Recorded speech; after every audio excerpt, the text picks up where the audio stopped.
જીજી foundation director Shri અને social media activist Amit Parmar દ્વારા સંતરામપુરના પત્રકાર મિત્રો દ્વારા પ્રાંત સાહેબ સંતરામપુર મારફતે માનનીય મુખ્યમંત્રી શ્રીને આવેદનપત્ર સુપ્રત કરવામાં આવ્યું। ગુજરાત રાજ્ય ગાંધીનગર સંતરામપુર નગરમાં આઝાદ મીનમાં વિશ્વ આદિવાસી દિવસના કાર્યક્રમનું કવરેજ કરવા આવેલ પત્રકાર સાથે સંતરામપુર પોલીસ અને બહારથી આવેલા પોલીસ ઓફિસરે આ પત્રકાર સાથે મન ફાવે તેમ વિભત્સ વર્તન કરવા જેવા આરોપ પત્રકાર દ્વારા કરવામાં આવેલ। પત્રકારનું કહેવું છે કે આજરોજ હું સંતરામપુર શહેરના આઝાદ મેદાન ખાતે યોજાયેલ એક કાર્યક્રમ હોવાથી તેનું કવરેજ કરવા ગયેલ તે દરમિયાન કાર્યક્રમમાં પ્રવેશ કરી હું 15 થી 20 મિનિટ સુધી ત્યાં હાજર રહ્યો। ત્યાં મારે મીડિયામાં જે ફોટા અને વિડીયો જોઈતા હતા તે હિસાબે હું મારા મોબાઈલથી કાર્યક્રમ કેચઅપ કરતો હતો। તે દરમિયાન મારા પાછળ એક ભાઈઓ જે કાળો પેન્ટ અને વ્હાઇટ શર્ટ પહેરી આવેલ ને મને જણાવ્યું કે ભાઈ તમે આ કાર્યક્રમમાંથી બહાર જતા રહો। જેથી આ બાબતે મેં તે ભાઈને પૂછ્યું કેમ ભાઈ અમે બહાર જઈએ, તો અમને જણાવેલ કે તમે કાળા કપડાં પહેરેલ છે અને અમારા પીઆઈ ડિંડોર સાહેબનો આદેશ છે કે આ ભાઈને બહાર કાઢો। જેથી આ બાબતે હું બહાર નીકળી મેઇન ગેટે નીકળીને ત્યાં જ ઊભો રહ્યો। સંતરામપુર ટાઉન વિસ્તારના એએસપી વિવેક ભેડા સાહેબ અને સાઈડમાં ઊભી રહેલા કોઈક બહારથી આવેલ પોલીસ ઓફિસર અને સાથે સંતરામપુર પોલીસ સ્ટેશનના ઇન્સ્પેક્ટર કે ડિંડોરા અને અન્ય સાથેના બીજા ટીમના અન્ય પોલીસ કર્મીઓ અંદાજે 3 થી 5 જેટલા પણ ઊભા હતા। જેમાં બધાની ઉપસ્થિતિમાં અમે ઘટના સ્થળે સંતરામપુર પોલીસ સ્ટેશનના ઇન્સ્પેક્ટર કે ડિંડોની પાસે જઈ સવાલ કર્યો કે ડિંડો સાહેબ એક ભાઈ મને અંદર મળ્યા જે પોતાની ઓળખ કોન્સ્ટેબલ તરીકે આપીને કહે છે કે મને અમારા પીઆઈ ડિંડોર સાહેબે કીધું કે પેલા ભાઈને બહાર કાઢો, કાળા કપડાં પહેરે છે।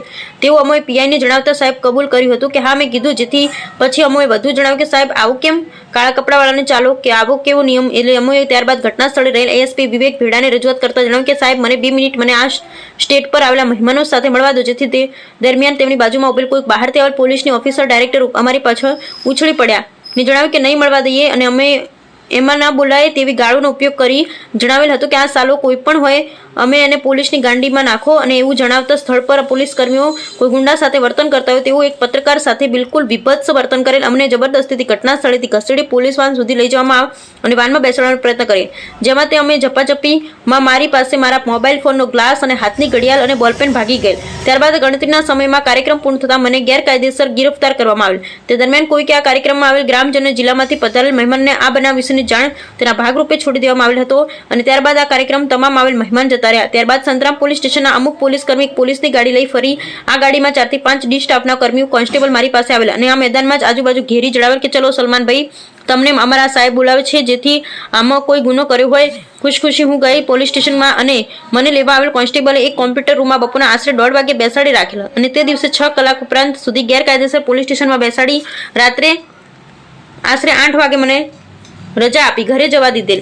તો શું આ બધું વ્યાજબી કહેવાય? આવો કોઈ નિયમ ખરો છે કે નહીં તે છે તપાસનો વિષય। આ બાબતે ઉચ્ચ કક્ષાએ રજૂઆત કરી તટસ્થ તપાસ કરવા આવેદન અપાયું હોવાની વિગતો જણાવવા મળેલ છે। બ્યુરો રિપોર્ટ મુકેશભાઈ પંડ્યા, મહીસાગર। સંતરામપુર નગરમાં આઝાદ મેદાન ખાતે વિશ્વ આદિવાસી દિવસના કાર્યક્રમ કવરેજ કરવા આવેલા પત્રકાર શ્રી સંતરામપુર પોલીસ સંતરામપુરના સલમાનભાઈ મોરાવાલા જે કવરેજ લેતા હતા ત્યારે સંતરામપુર પોલીસ અને બહારથી આવેલ પોલીસ ઓફિસરે પત્રકારો સાથે મન ફાવે તેમ વિભત્સ વર્તન કરેલ છે। તે અનુસંધાનમાં આજરોજ જીજી ફાઉન્ડેશન એવં સોશિયલ એક્ટિવિસ્ટ અમિત પરમાર તેમજ સંતરામપુરના જે પત્રકારના પરિવાર સાથે ચિંતા રાખીને ચાલનારા પત્રકાર મિત્રો જે આજે પ્રાંત સાહેબ સંતરામપુર દ્વારા માનનીય ગુજરાત રાજ્યના મહામહિમ મુખ્યમંત્રીશ્રીને એક આવેદનપત્ર આપી રજૂઆત કરવામાં આવેલ છે કે જેથી સંતરામપુરમાં જે બનાવ બનેલો છે 9 તારીખે વિશ્વ આદિવાસીના દિવસે તે દિવસના અનુસંધાનમાં સલમાનભાઈ મોરાવાલાને પૂરો ન્યાય અને સાચો ન્યાય મળે તે માગણી હેતુથી આજ રોજ અમે સંતરામપુર પ્રાંત કચેરી આવેદનપત્ર આપવામાં આવેલ છે।